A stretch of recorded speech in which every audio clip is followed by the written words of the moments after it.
Hello, lovers of literature. How have you been doing throughout the week? Today is the first day of the week, and we are going to discuss one of the best speeches ever that is given by Chief Seattle.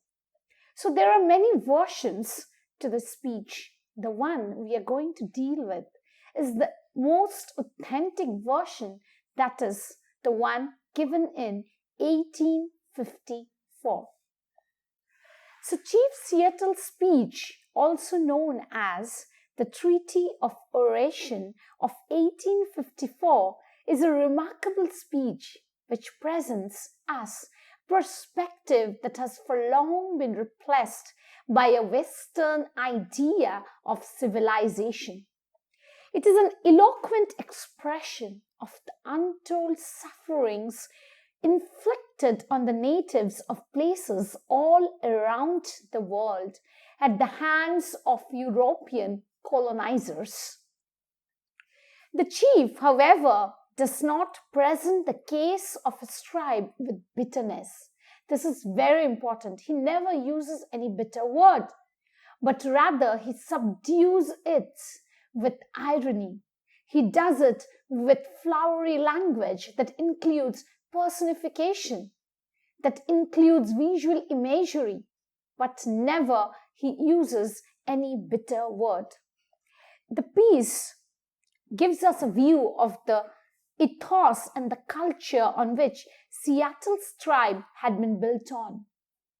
And it is in every way as important and dear as the ideas of a Western civilization, under quotes, Western idea of civilization, propagated by the white man.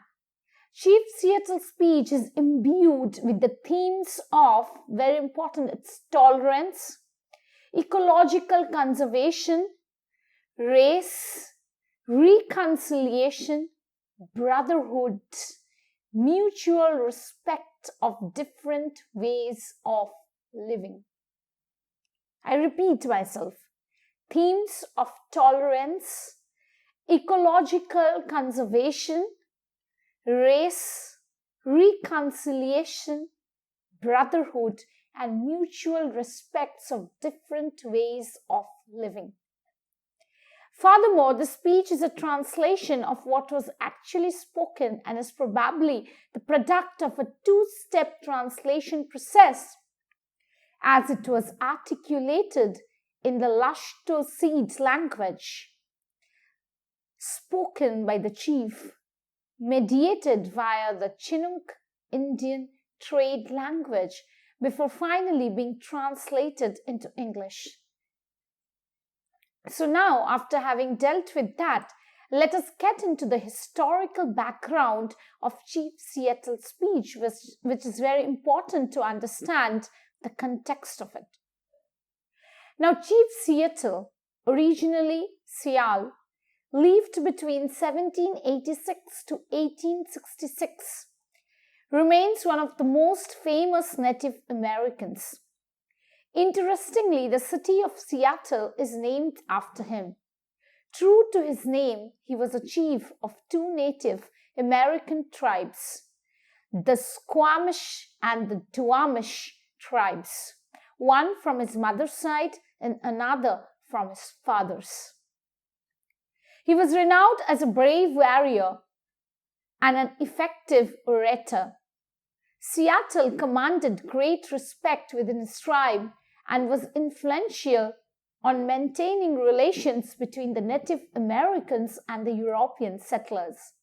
Today, he is chiefly remembered for a speech that he purportedly delivered in 1854, when the newly appointed governor of Washington of Territory, Isaac Stevens, came up with a government proposal to acquire native Indian lands. A series of treaties were signed between various Native Americans and the US government. Stevens approached Chief Seattle so as to gain the Susquamish and the Duwamish tribes to sign the Treaty of Point Elliot, which the chief did a year after delivering this famous speech. So this is the background, more or less, of why he delivered the speech, what made him do so. It must be noted that the origins and the authenticity of the speech itself, I told you that, is a highly debated topic. There are more than 10 versions of the speech, and it has undergone many changes in the hands of different people. So after having remembered that, the one we are going to deal with here is, of course, the one that is the version of 1854. So this is more or less the historical background and a little more understanding into what made him speak so. Now, let us get into the summary or a short synopsis of the speech before we get into the exact speech. Chief Seattle begins the oration on a dreary note as he senses an imminent danger which has cast its shadow over the existence of his people. The existence his tribe has become shrouded by uncertainty. The European colonizers have occupied their lands, massacred many, and now after a proposal to buy the lands of his tribe and consign them to a small reservation. It is in such a context that the chief is making his speech. The sky, which had seemed eternal and unchanging, no longer commands the permanence it used to. That is why he says, today is fair, tomorrow it may be overcast with clouds. So it is this context of uncertainty. That is what is the background of the speech delivered by Chief Seattle. See this yonder sky that has wept tears of compassion upon my people for centuries untold. So yonder sky, there the sky. So the first line is personification, where he tells us that how nature or the sky has wept tears of compassion, of apathy upon his people, upon the people of his tribe for many centuries, and which to us appears changeless and eternal, may change. So whatever seemed to be eternal, whatever seemed to be so true, is actually not, which is actually subjected to change. Today is fair, so today it is fine. That is what, it's very, very important, this line. So today is a good day, but tomorrow it may be overcast with clouds. So we know not what tomorrow or the future shall bring for us. My words are like the stars that never change, but my words are permanent. So here is a simile where he considers his words to be as permanent as stars. Whatever Seattle says, the great chief at Washington can rely upon with as much certainty as he can upon the return of the sun or the seasons. So whatever speech Chief Seattle is giving today, the people or the chief at Washington can of course know it as certainly as the sun rising in the east and the seasons just coming in rotation. The white chief says that the big chief at Washington sends us greeting of friendship and goodwill. So this is the greetings that he has brought forth. This is the greetings of brotherhood, of mutual understanding that they want.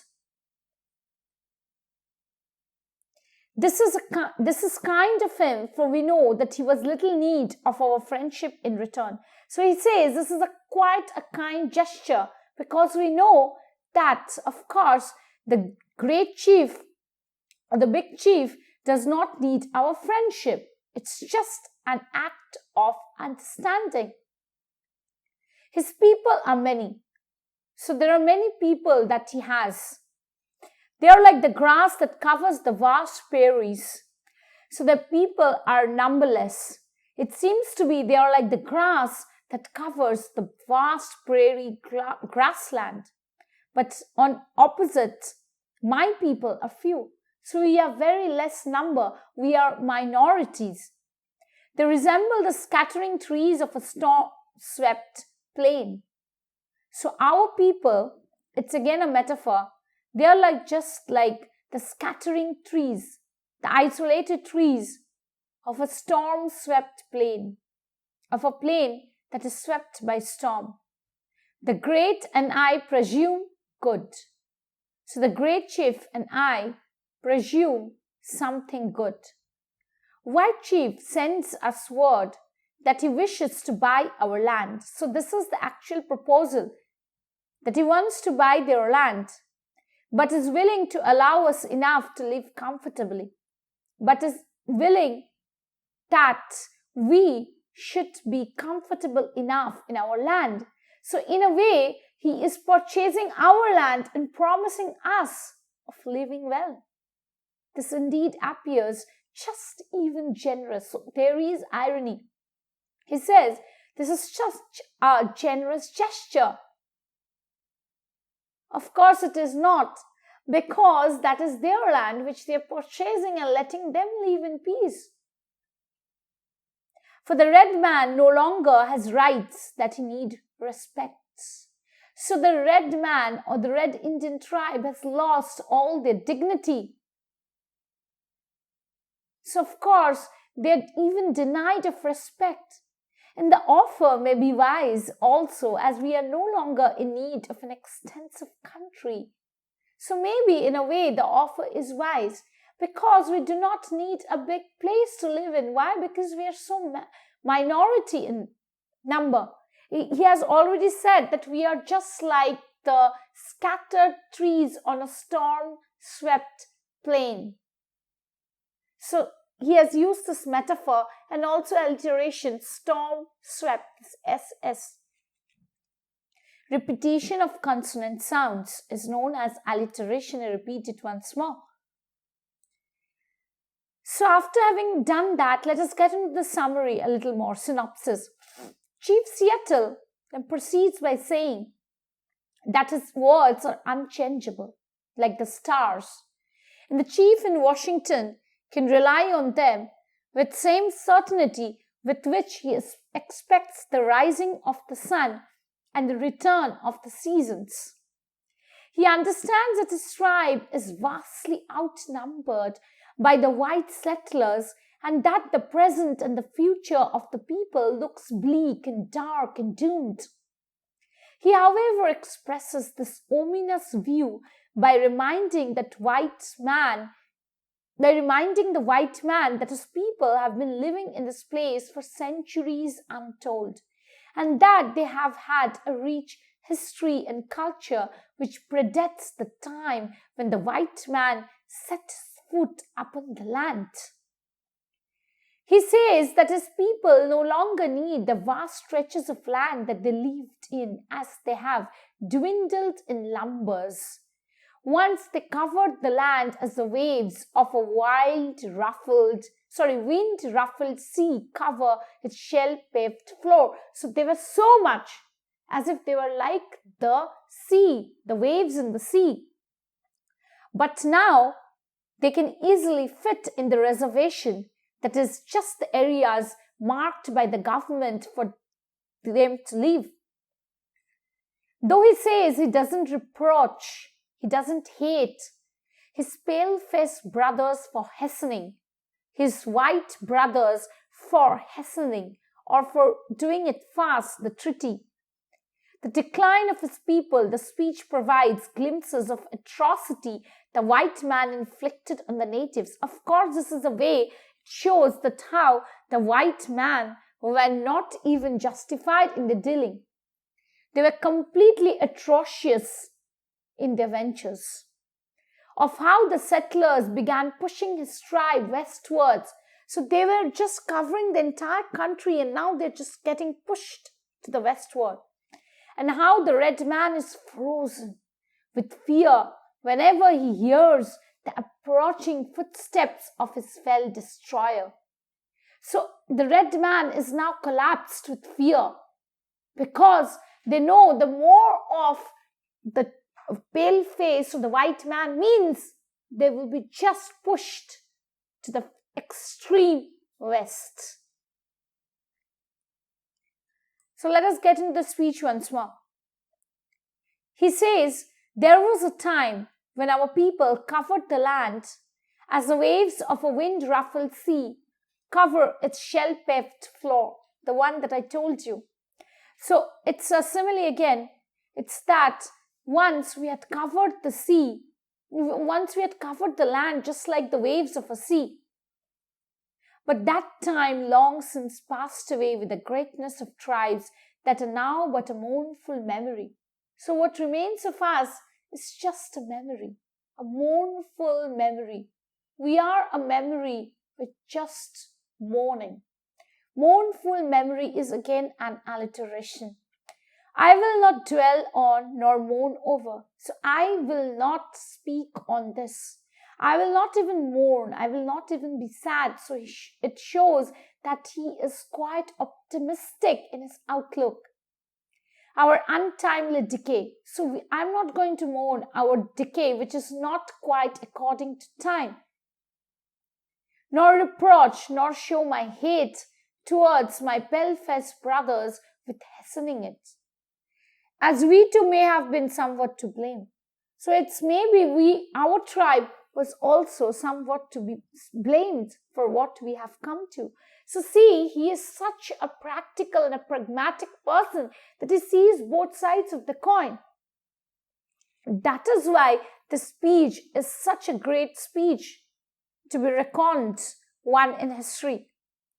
It is a speech which talks in moderation, which sees through the faults of both. Now he talks about the youth, how they were impulsive, about the youth of his own tribe. He says youth is impulsive. So our young people are impulsive. So youth here talks about the young people. Youth as a whole represents a part.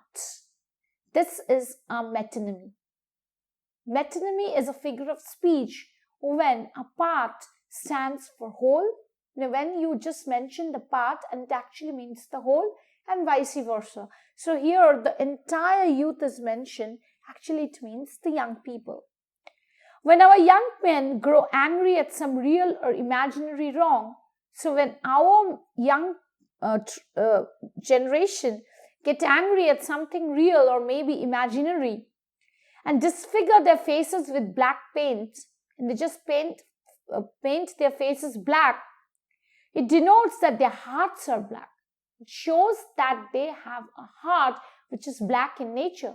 So whenever you show some violence, it is that you have that negativity inside of you. And that they're often cruel and relentless, so they're unforgiving. And our old men and old women are unable to restrain them. So our elder generation have not been able to control them. Thus it has ever been. So it has always been like that. Thus it was when the white man began to push our forefathers even westward. So they have become even more vengeful, even more hateful towards the white man when the white men have pushed us even towards the west. But let us hope. So again, it shows off his optimistic nature. But let us hope that the hostilities between us may never return. So we hope that the hostilities or the bad feelings between us should never return.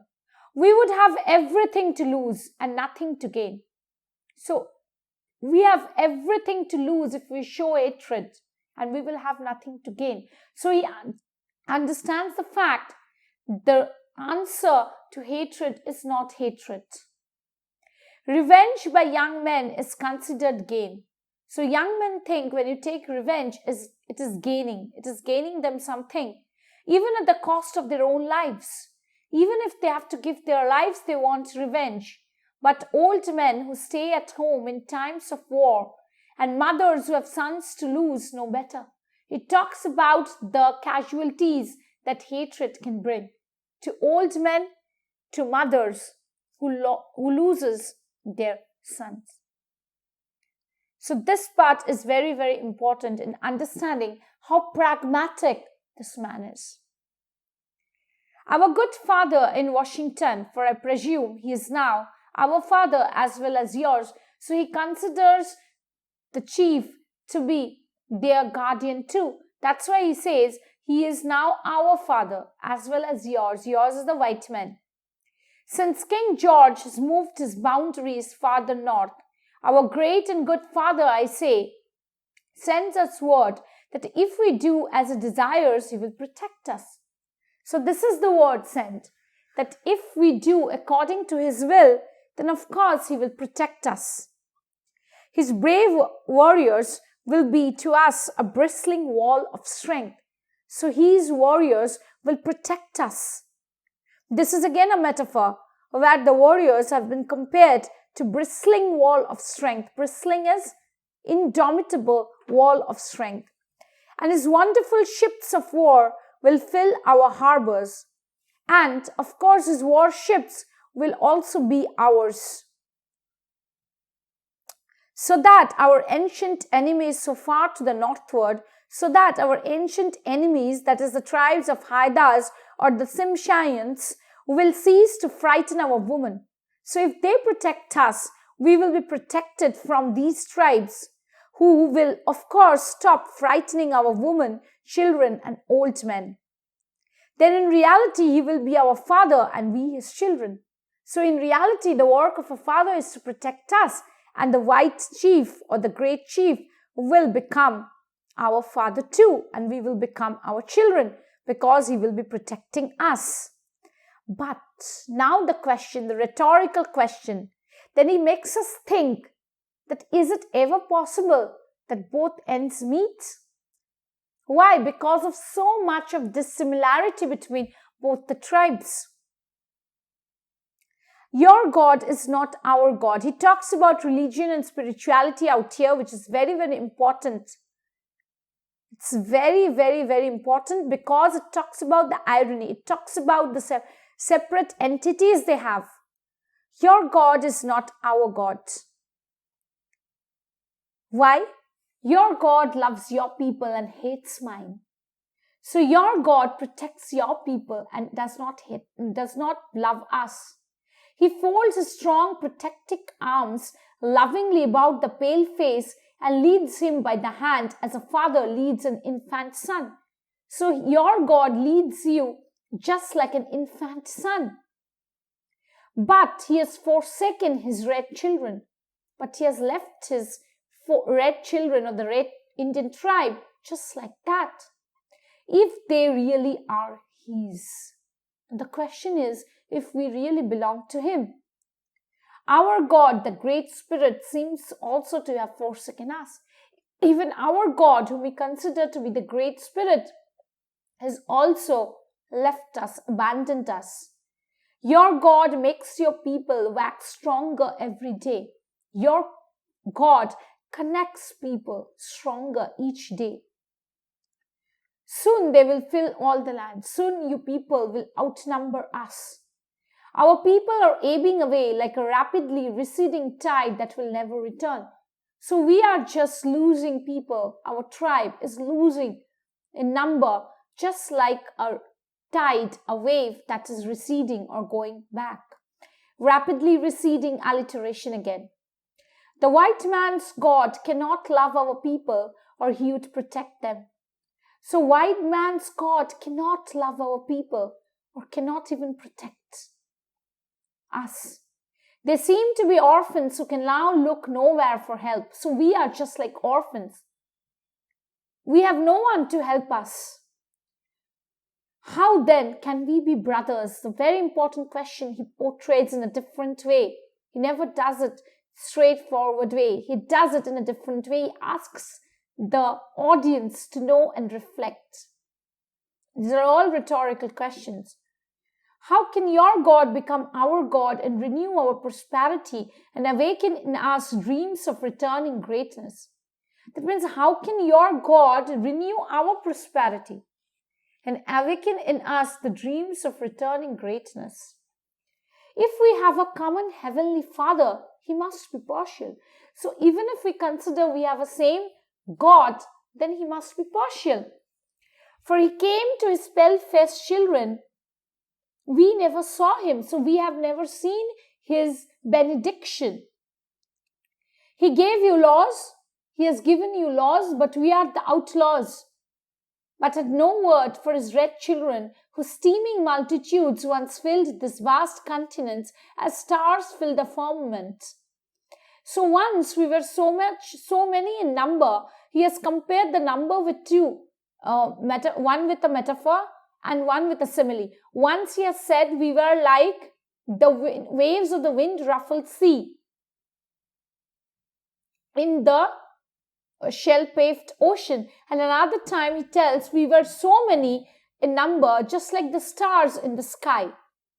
No, we are two distinct races. He talks about difference. He says, no, we cannot be same. We are two different races with separate origins and separate destinies. We have separate origins. We have separate destinies. There is very little that is common between us. Now again He says, to us, the ashes of our ancestors are sacred. Now He talks about how they consider the grave of the ancestors to be so sacred, unlike the white men. He says, to us the ashes of our ancestors are sacred, and their resting place is hallowed ground, and the place where they rest is a divine place for us. We worship that. You wander far from the graves of your ancestors, so you do not go to meet your ancestors in grave, and seemingly you do it without any regret.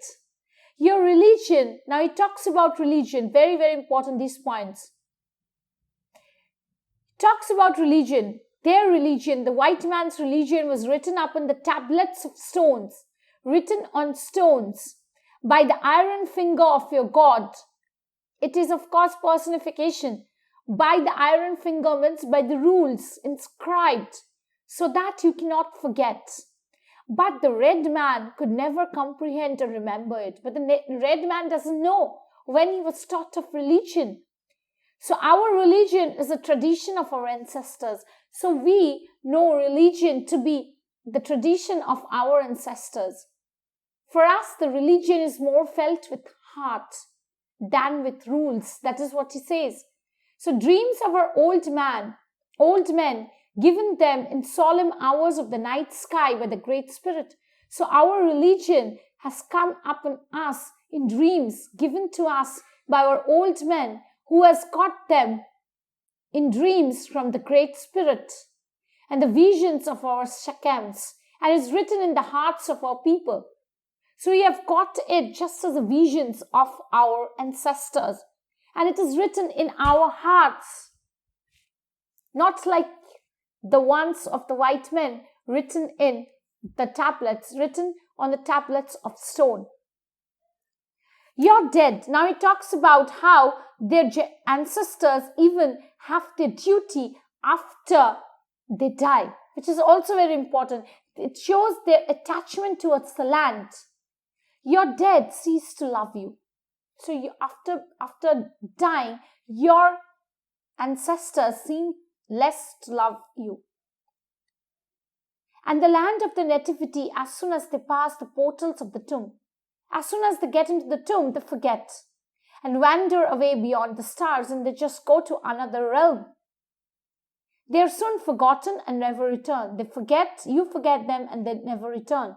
But in contrast, our dead never forget this beautiful world. It also talks about their ascription to nature.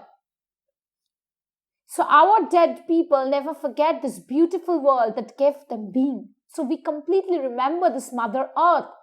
Here it talks about worshipping Mother Earth as Gaia.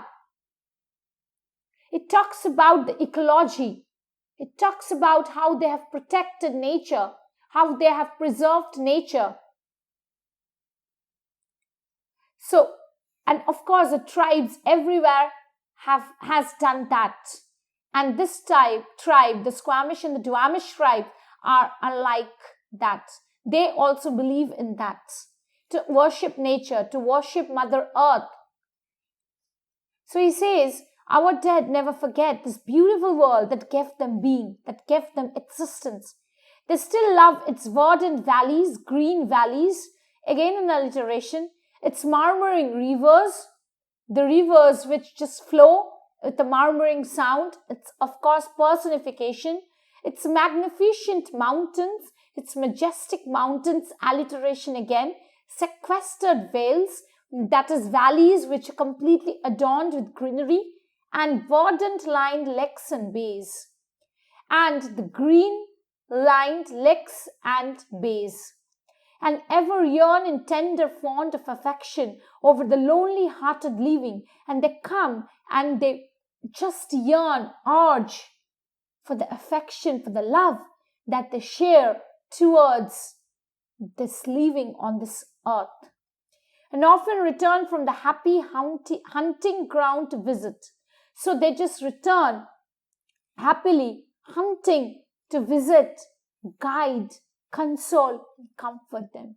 So our ancestors, even after dead, they have a kind of duty towards our earth. And that's why they come, they visit, they guide us, they console us, offer consolation when we need that, comfort us in our sorrows. Day and night cannot dwell together. Now he mentions it very, very clearly that suppose if you are day, that is the white men, and we are the night, can they dwell together? No, it's not possible because we are two different races. The red man has ever fled the approach of the white man.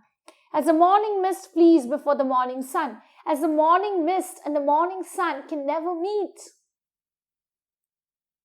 Similarly, we have two different conceptions. It is again a simile. In a way, he compares that how they cannot be same. Day and night are metaphors, and this morning mist flees before the morning sun is of course simile. However, your proposition seems fair. Your proposition means the proposal seems quite well. It brings in good news. And I think that my people will accept it. And I think we will accept it. And we'll retire to reservation you offered them. And we are going to take into the reservation that you offered to us. Then maybe we will dwell apart in peace. But we cannot live together. We will live apart in peace. Dwell apart. It's completely two opposite words juxtaposed together. That is oxymoron. For the words of the great white chief seem to be the words of nature speaking to my people out of dense darkness. So your proposal as if seemed to be the words of nature speaking out of dense darkness, because we do not understand what makes you feel that we can be brothers. Dense darkness. Again, alliteration out here. It matters little where we pass the remnant of our days. It does not matter where we pass the remaining of our days. They will not be many. So he talks about the inevitable fate of human nature, that is mortality. He tells we are no immortal people. Maybe we shall have an untimely decay, but decay is going to come to you too. So why repent on that? So he knows the irony. He knows the irony of Mother Nature, and then he does not even repent or pant on sadness with sighs. Rather, he appreciates. He says, there will not be many, so we are not going to live for many days. The Indian's night promises to be dark, so our future is completely dark. Not a single star of hope hovers above his horizon. There is no star of hope that encircles our horizon. Sad-voiced winds moan in the distance, personification of course. So winds of giving us premonition of sad voice just moan in the distance. Grim fate seems to be on the red man's trial. So it's the grim fate that is awaiting for the red man. And wherever he will hear the approaching footsteps of his fell destroyer and prepare stolidly to meet his doom. So, as if here it's very important, it talks about the hunter and the victim image. So, as if whenever he hears the approaching footsteps of his fell destroyer, person who destroys, it's a white man, and prepare stolidly, prepare themselves quite stoically to meet his dead, as does the wounded doe. Now you see, as if they are the wounded doe, they are the victim that hears the approaching footsteps of the hunter. So there is a completely diametrically opposite images brought here. One is of a hunter and another is of a victim. As if they are the doe, it's a simile too, and the white men are the hunters. A few more moons, a few more winters. Again, it is metonymy because it talks about just a part. It means actually years, but it means moons, that is nights for days, and winters, a few more winters for the year. And not one of the descendants of the mighty hosts that once moved over this broad land or lived in happy homes protected by the Great Spirit will remain to mourn over the graves of a people once more powerful and hopeful than yours. So there will be a day when we will meet the end. There will not be a single person who will just mourn over the people of our tribe. So that will be our case. That horrific will be our case. So we were more in number. We were more hopeful than yours. But now what is the end? That even in one day, there will be not a single person to mourn for us. But why should I mourn at the untimely fate of my people? Then he questions. And he tells, is it necessary that we should mourn over the fate of my people? Tribe follows tribe. So of course, one tribe will of course take over another tribe. Nation will of course be subdued by another nation. It is how nature works. So he doesn't even mourn. Like the waves of sea, one wave go away, another comes. It is the order of nature, so he accepts it. And regret is useless. To regret over it is useless. Your time of decay may be distant. Your days in this world, survival may be quite more in number. But of course it will come. It talks about how inevitable is mortality for us. For even the white man, whose God walked and talked with him as friend to friend. So even for you, when your God came and talked to you as friend to a friend, cannot be exempt, cannot be excluded from the common destiny, that is, to meet death. We may be brothers after all, we will see. On this fact, there is a similarity. Thus, he says we can be brothers. So you understand how nicely he weaves the structure of his speech. And he brings to the fact that they are also going to meet death. We will ponder your proposition, and when we will decide, we will let you know. So we are not going to reject it, but we are going to take time. But should we accept it? Now again he questions. I here and now make this condition that we will not be denied of the privilege without molestation of visiting any time the tombs of our ancestors, friends and children. Very important line. He tells we should accept it under a condition that we will be allowed to meet the place that we have been at our own call even after we die. We can come and just visit any of the tombs of our ancestors, friends and children. That means it talks about supranormal thing. It talks about the supernatural machinery out here. That's why he says after death they might come and walk. Every part of the soil is sacred in the estimation of my people. So every part of the soil is sacred as per we have estimated. Every hillside, every valley, every plain and grove has been hallowed by some sad or happy event in days long vanished. So we have such attachment, excuse me, we have such attachment with, excuse me, we have such attachment with our land that we have each sad, happy moment to remember from the past. Even the rocks, which seem to be dumb and dead as a swelter in the sun along the silent shore, thrill with memories of stirring events connected with the lives of my people. Now it is of course personification. He gives life to rocks, as if the rocks which seem to be dumb and dead, alliteration, DD, as if they swelter in the sun along the silent shore, they also have memories of this people. So the rocks are also not excluded from feeling the same pangs of separation from this tribe. And the very dust upon which you now stand responds more lovingly to their footsteps than yours. And the Mother Earth on which you stand speaks to us more lovingly, shows the connection of the tribe to Mother Nature. Because it is rich with the blood of our ancestors, so we have just given our blood tears in the soil. And our bare feet are conscious of the sympathetic touch, and that we walk without any shoes, without any civilization, is also a manifestation why we feel Mother Earth.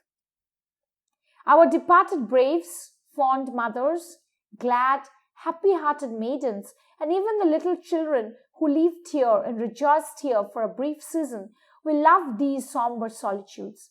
So all of us, including mothers, including brave men, including maidens, including little children who have lived here even for some seasons, they will too enjoy the somber solitudes.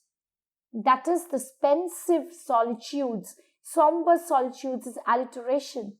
And at eventide, they greet shadowy meet among the white men. The shores will swarm with invisible dead of my tribe. So we might be invisible, but invisibility is our own anthem of being visible. That means don't think our absence is actually our absence. We are very much present in our absence. It talks about the irony. And when children's children think themselves alone in the field, so even after generations, when you people think you are left alone, you have outdone us. Maybe your children will be moving in the fields, will be moving in the stores, will be moving in the shop, up in the highway, or in the silence of the pathless woods. They will not be alone. So we will haunt them. It's a supranormal condition that he presents here. We may be outdone by you people, but don't think we will leave you alone. We are going to come and visit you people. That is not going to be less terrifying.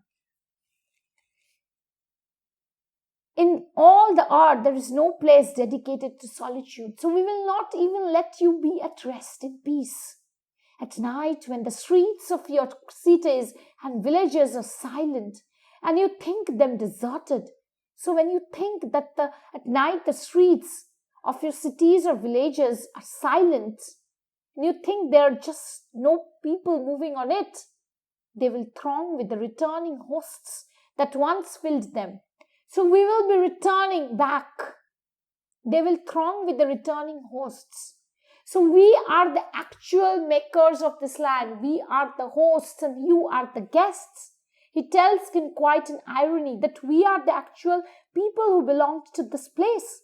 So we will return as hosts that once filled them and still love this beautiful land.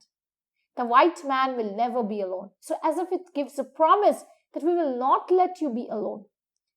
Let him be just. Let the white men be just and deal kindly with my people.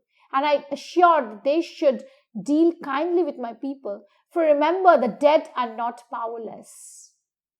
Antithesis out here. We consider dead people to be powerless, but do not think that. Dead, did I say? Now again a rhetorical question with which he ends the speech. Did I say we are dead? Okay, we may be. There is no death. So for him, there is no death. Death actually means more of presence. It's just a change of worlds. It's just a change of realms. So that is how he ends the speech. It's a beautiful speech rendered by Chief Seattle. And he has talked about many important things. He has talked about, if you see, he has talked about the themes of, please note it, of course. He has talked about the themes of religion. He has talked about the themes of nature. He has talked about the theme of sympathy. He has talked about the themes of cruelty. He has talked about how the love of nature supersedes everything else. The speech is highly regarded of its great emotional value, especially in the difficult times of the world now that we are living in. When the whole world is threatened by the evils of pollution, climatic change, many critics believe the language of this speech is flowery, yet it strikes the right chord. So with that note, it strikes the right chord and it brings about how torturous this white imperial government had been. We can sympathize being in the third world country, that how this is of course a way to torture. There is a mixture of resentment, goodwill in the speech. But the message often gets blurred by the extra flowery language. Yet it is considered to be one of the most beatific speeches. After that, let us get into how it presents as a perspective that has for long been replaced by a Western idea of civilization.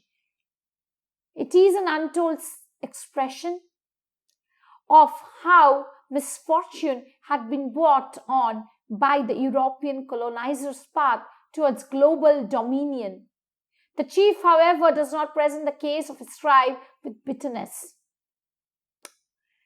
but he embraces the differences in a different way altogether.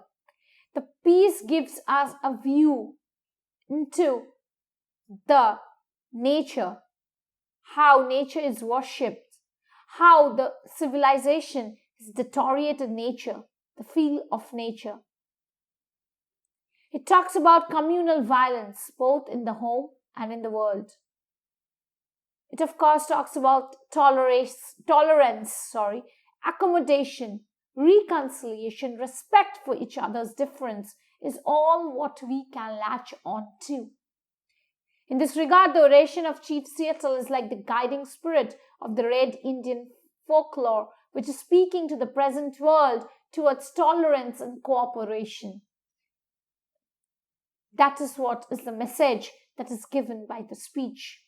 Even though we have lots and lots of similarities, that is what best we can do by tuning in to the similarities. The influence of religion, influence of Christianity is evident throughout his speech. The lines, "Your God seems for us to be partial. He came to the white man, we never saw him, never even heard his voice. He gave the white man laws, but had no word for his red children, whose teeming millions fill this vast continent as the stars fill the firmament." These lines by Seattle speak of his awareness towards Christianity. The real Chief Seattle he had converted into Roman Catholicism, but also to mark a complete unquestioned acceptance of the religion. It is rather defeated by a simple internal logic which affirms the partiality of the white man's God. The fact that their God gave them laws written on tablets of stone by the iron finger, referring to the 10 Commandments, highlights the technology of the written word which wasn't available to the ancestors of the Native Americans. One can thus begin to see how our belief systems are informed by the technology we command, and how unjustified and unethical is the sheer action of disparaging somebody else's faith without understanding how it is formed and the role it plays in their lives.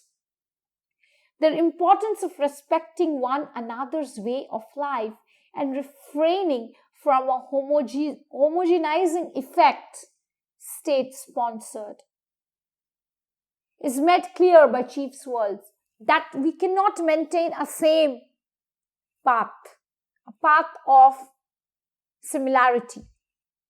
In this regards, the words, "Your God is not our God, your God loves your people and hates mine," is a very, very strong statement which unmasks the excluding tendency of monotheistic religions that claim authority over absolute truth.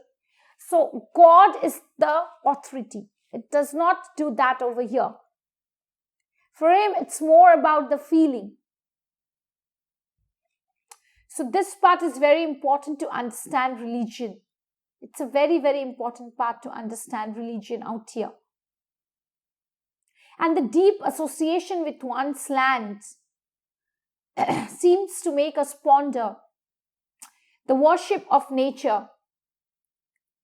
Land as a physical space gains its strength not only by the virtue of being one's place of birth, but also because the land has been a part of their existence, the very core of their being, and it cannot be obliterated by political events, however great. The European settlers carried out brutal massacres to wipe out the teeming millions. This brutality is the reason why the Chief Seattle's people have been greatly outnumbered. A cycle of violence on both sides has created a sense of mistrust between two communities, and this time the government was coming after their lands. However, Seattle's positive response speaks volumes on his attempt to ease the disparity between the two races. He ends his speech on a very, very gloomy, somber note, as he foreshadows the time when the memory of his tribe shall become a myth among the white men. It is interesting to know that during the rapid growth of scholarship and research in Chief Seattle's speech in the later half of the 20th century, many even came to the conclusion that the oration by Chief Seattle never took place and the speech is nothing more than fiction. That is what has been told after the research, but let's not get into such controversies. He makes a final demand to allow the people of the tribe to visit in any time or place the graves of their ancestors. It is very important to understand the nature of this demand, as it sheds great light on the value systems of the Native American society. The demand by the chief helps us understand what his people value the most, and what is that? As it turns out, the one condition Seattle places forth is that his people be allowed the privilege of visiting at any time the tombs of their ancestors, friends, and children. In a short, what it demands for and what his people consider to be the most precious is their distinct way of living. They never want to surrender that freedom to the white men, even when they're living and even when they're dead. The chief seems not only to accept the bright future of the white man, but also makes it clear that the remnants of the red man shall converge with the white man's present, as he observes this line: "At night, when the streets of your cities and villages are silent." Such a beautiful line and so relevant. He tells that we are not going to leave this place, and you think them deserted. They will throng with the returning hosts that once filled them and still love the beautiful land. So this is how, of course, the speech ends. And the message is completely relevant in today's context, that however differences we hold for one another, we should never give into hostilities and violence for each other. So this is what the most relevant message that we get in today's context, when we just go all hostile towards each other. What is happening in this globe is not what we seek for. The antipathy towards human race by another human race is not what we are seeking for in this world. What we seek for is a kind of middle path, a path that helps us evoke, a path that helps us, of course, become better human beings. We got to think on these notes made by Chief Seattle. This speech, of course, as I've mentioned, it's more of a flowery speech, but that does not mean it does not convey its message. The message here is disparity or violence, as he has invoked his youth of this Red Indian tribe has done, is not the way to answer, because the old men, the mothers, cry out in agony. After all, bloodshed is not what we are looking for. We want to be more pragmatic in our approach and seek for a better world to live in, to grow, to prosper. With that note, let us end today's discussion. Please put in your comments in the comment section of the channel, which helps us grow a lot more. This is what the mutual understanding and the love for literature that has made me come up with the channel. You at the other end help me do that. Please do understand, please do be kind towards the other, even though no one is same. Everyone is different in their approaches, in their understanding, but that doesn't make us hate the other. If we cannot love, it's not the other word is hate. We can be a little more understanding towards the other, even if we might not love the other. So on that note, let us end the beautiful speech that we have started with is from Chief Seattle. Again, I repeat, please put in your comments, feedbacks, and everything that makes this channel grow. Thank you so much for tuning in. Goodbye.